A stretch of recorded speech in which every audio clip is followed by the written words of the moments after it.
makes me think, it's not the feast of Holy New Martyr Hilarion today, but I have to think of him because the gospel reading.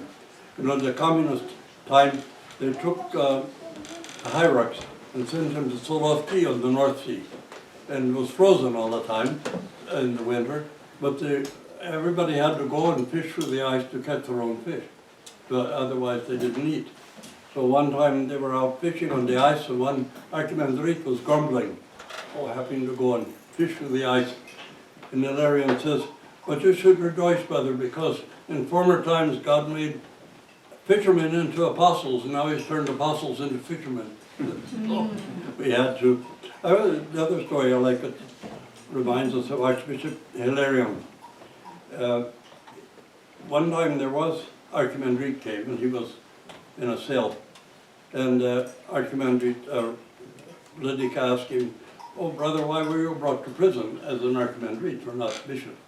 He says, oh, we were holding prayer meetings in the basement after the communists took away the church. And he says, and there were even healings. And the Archbishop said, look, kind of funny. He says, oh, healings. How long did you get? 3 years? For healings, they should have given you much more time. So you saw that the man was arrogant, you know. And then when Lenin died, the guards came to stand at a moment of silence for Comrade Lenin died. Everybody stood, but one priest didn't stand, who was there. And Hilarion asked him, brother, why didn't you stand? He says, because Lenin's already burning in hell. He says, oh, you don't know. Maybe on his last breath he repented.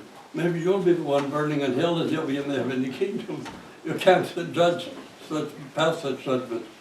But he was a great writer. He wrote some things. Hilarion Troitsky, great teacher of the church. And he finally was martyred because he was a great teacher of the church. They couldn't allow him to live. He was one of those bishops who were on Solovki prison camp, somewhere in north of Siberia. And they got a chance to be real bishops when they went to Siberia.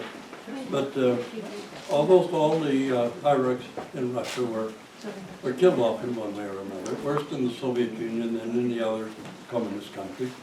And Hilarion Troitsky stands out. He was also a student of Metropolitan Anti-Shrubberies. That's another good point in his favor.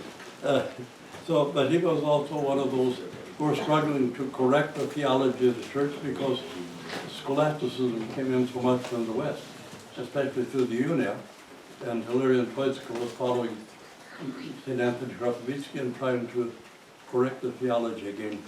But we could commemorate the new martyrs all day and not finish the whole task. But Troitsky stands out, and I always think of him when we see that fishermen are turned into apostles. So, anyway, glory to thee, O God, glory to thee, O God, glory to thee, O God. I thank thee.